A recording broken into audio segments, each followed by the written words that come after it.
Everybody, before we get started, I just want to remind you this episode is brought to you by our patrons like Ahiko Comics, Quad, Jeremy Vasquez, Kylie Den, Nestor Flores, Rogue Robin, Soda Sano 424, and Video Gamer 75. If you like what we do and want to see us do more, consider supporting us on Patreon. You can get access to episodes early and lots of other goodies, and really help us out. Thanks for your support, everybody.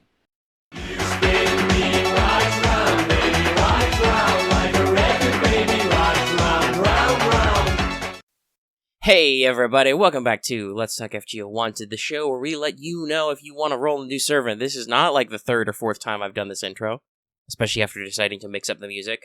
There are a couple different variations, but I decided to go with Spin Me Right Round because of spirals and stuff. Because this episode of Wanted will be slightly different in theme from other ones. So normally what I say here is that I talk about the 4 parts Wanted is divided into. Stuff like real-life history, lore, mechanics, rarity, and all those shenanigans. But usually I make sure to specify we're here to talk about 5 stars, who may or may not be limited. Well, we've already done non-limited 5 stars, so I decided this year we're going to do some tricks, because while there have been limited 4 stars in the past, it's mostly been limited to Summer and then 1 collab previously with Passion Lip. And who knows, maybe next year on the CCC rerun we'll come back with Wanted Passion Lip. I don't know what I'm doing.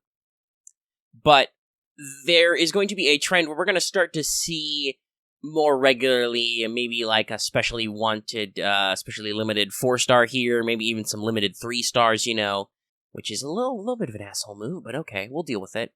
So, especially considering how popular Fujino is, who we're talking about, we're going to talk about Asagami Fujino, who's added with the Kairi no Kyokai rerun. I figured it could be fun to kind of throw out another video and talk about her in our normal Wanted style.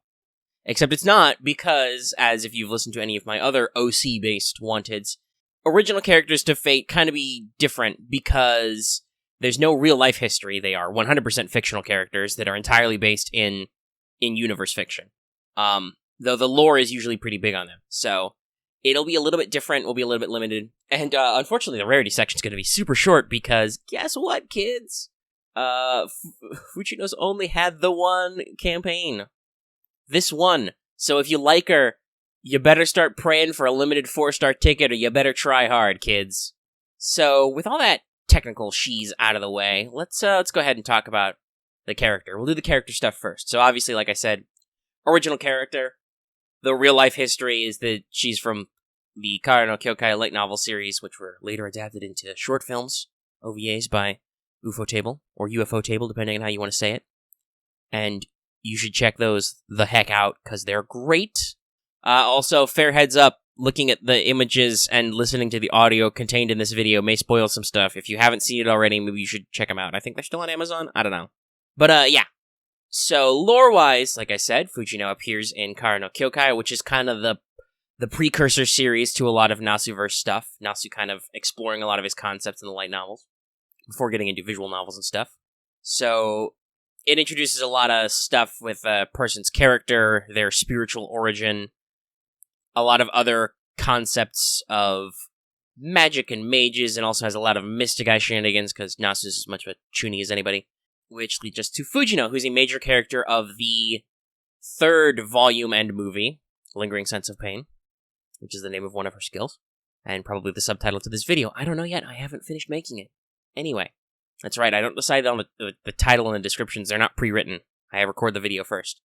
But she also recurs, spoilers, in a couple of other parts of the series. And in general, she's probably noted for the thing that's her NP animation, which is, especially since it's animated by the lovely UFO Table. Space Table. Some really sick fight scenes and stuff. So she breaks a bridge with her mind eyes. And it's pretty cool, and you should watch it just because it's really cool, even if you know it's going to happen. And in fact, that's the art for her. Well, all of her ascensions, really, yeah. But the rainy part is like a little bit to it. And there's some references in her various ascension levels. There's some details that are explained in like her Matt's profile and stuff. For instance, the first ascension is her school uniform. Yes, they actually dress like that. It's not like a fetish thing. I think it's a religious school. The second is the basically being a waitress for the Cafe Anabe, which is the weird cafe between dimensions, because of course there is. And then the Spider Lily theme, which comes up a lot. Anyway, that's basically all you need to know. She's from Kairi no Kyokai, and she returns I think there's a challenge quest with her for the rerun, but because she was added in the rerun, there's not like any extra story for it.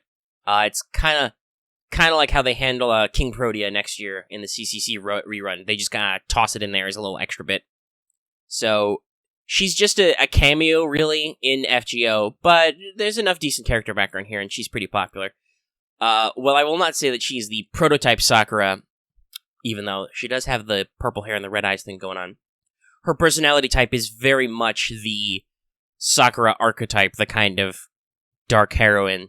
Like, she'll murder you, but also she's a big squish who needs emotional help.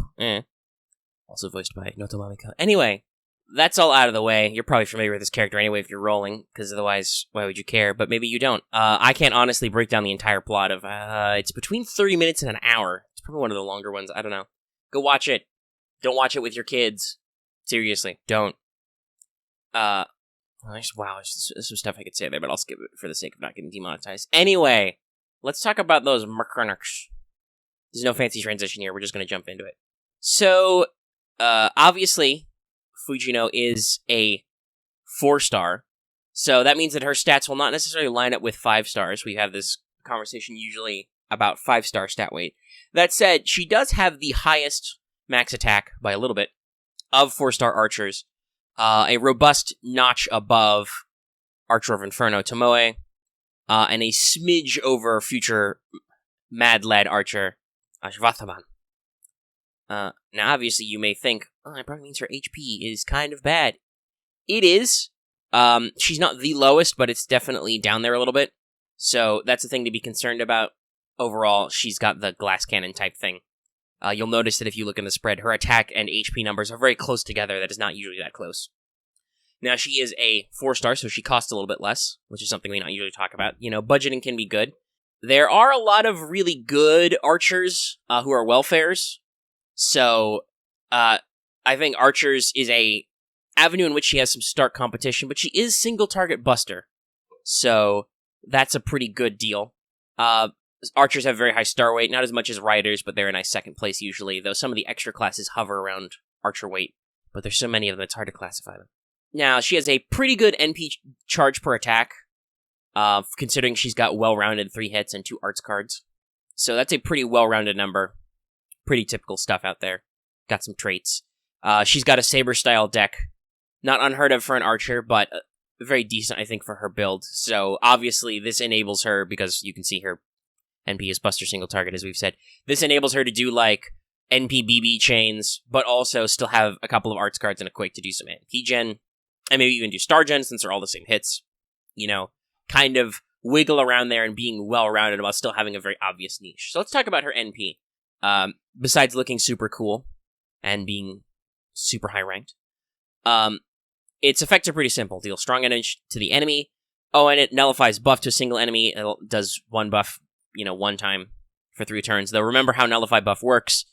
It captures all buffs that will be procced in a single instance. So if, for instance, you as a player-controlled servant have nullify buff on, if you tap one skill that gives you like 3 buffs, none of those buffs proc. But if you tap 3 skills that each give you 1 buff, the null block only stops the first one. It also decreases the enemy's attack for overcharge. I'm pretty sure a lot of these, like, decrease attack, decrease crit rate, decrease defense, a lot of those are just because they realize that for servants to kind of be in scale with one another, they need to give them scaling effects with OC.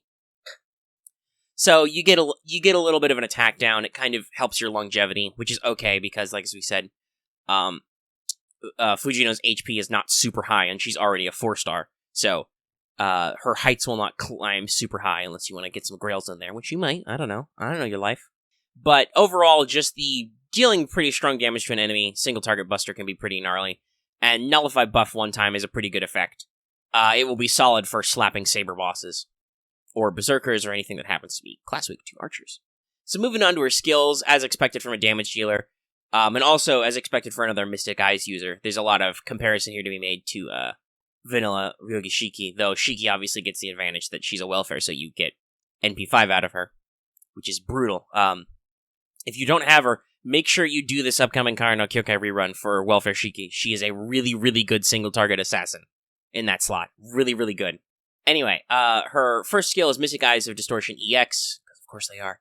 This gives her 3 turns of Buster Card effectiveness, so it's not as good as a all-out Mana Burst, but it's 20 to 35% on a 5-turn cooldown. That's a pretty good uptick.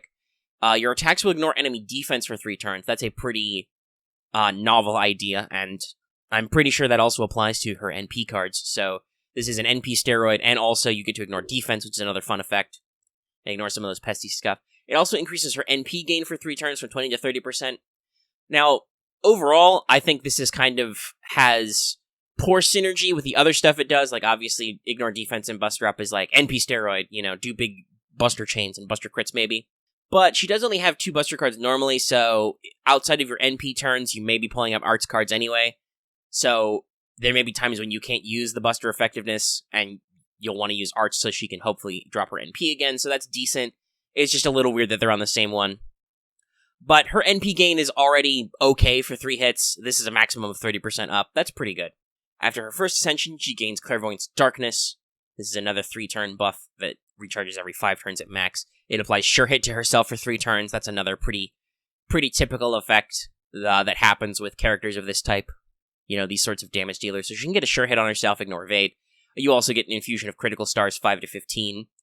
Not the worst, but not the best.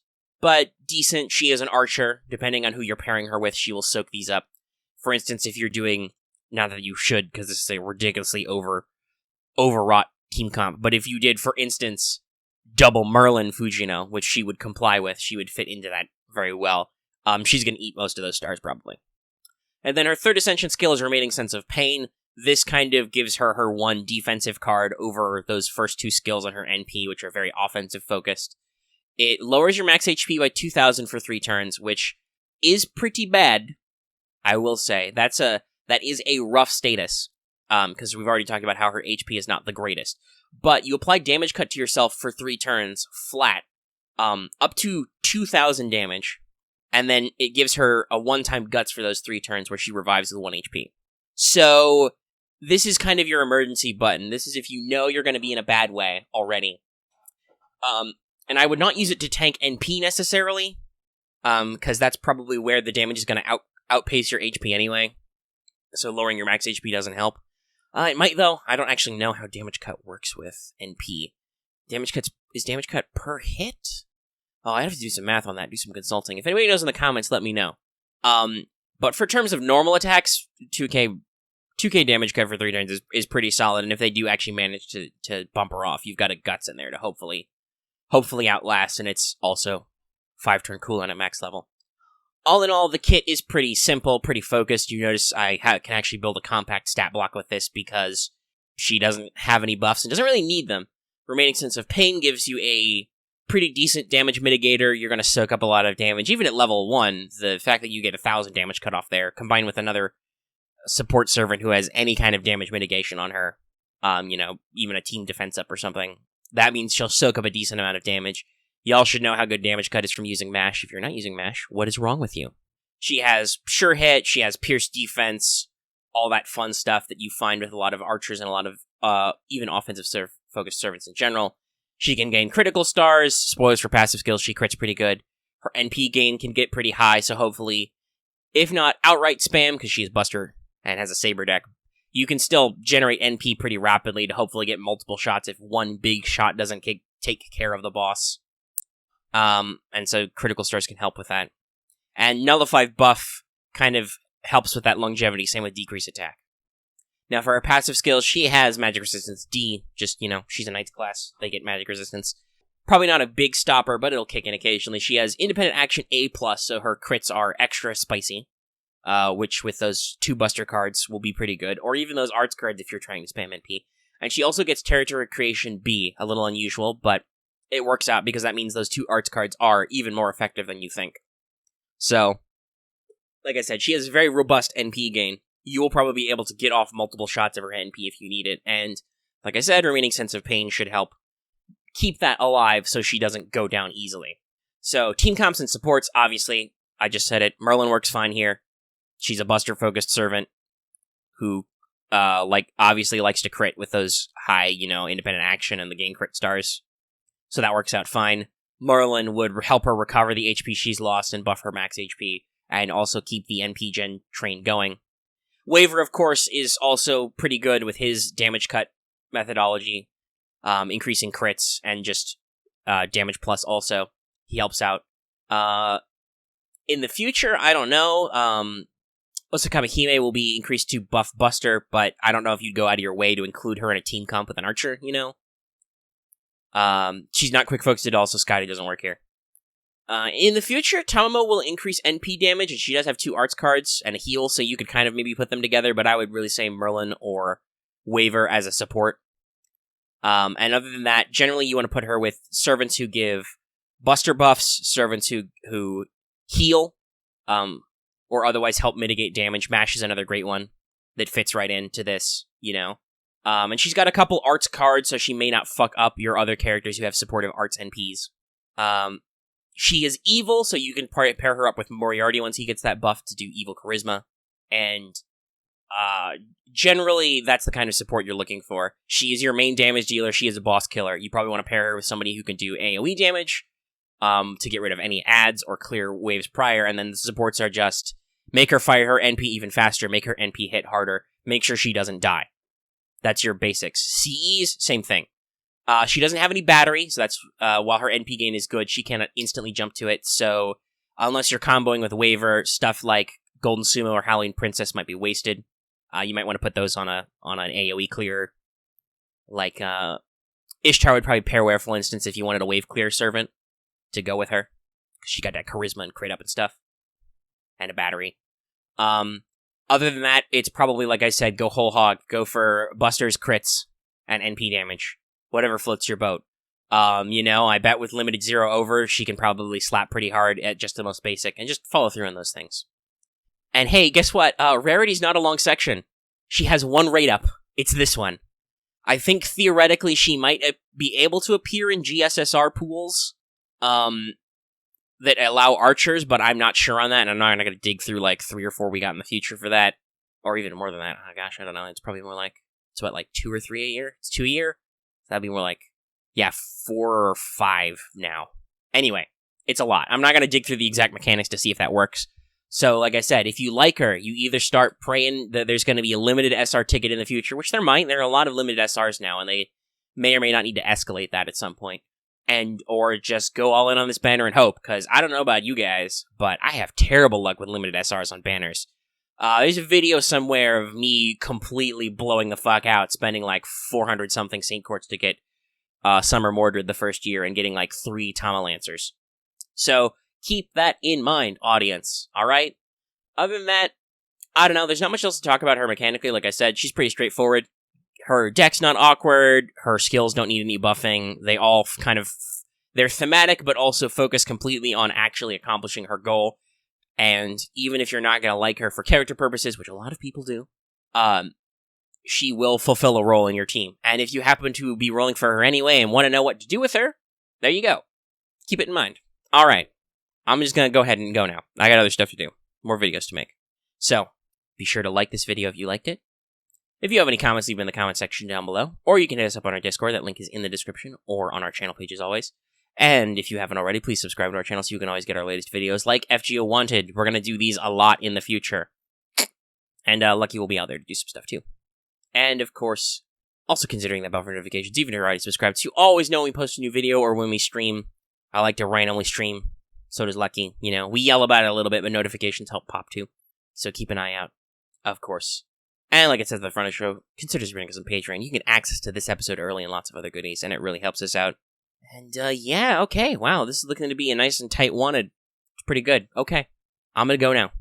Have fun breaking bridges. And other various memes. It's too bad we've missed her Valentine's. We'll have to wait till next year. Spoilers, she gives you tiny bridge candies.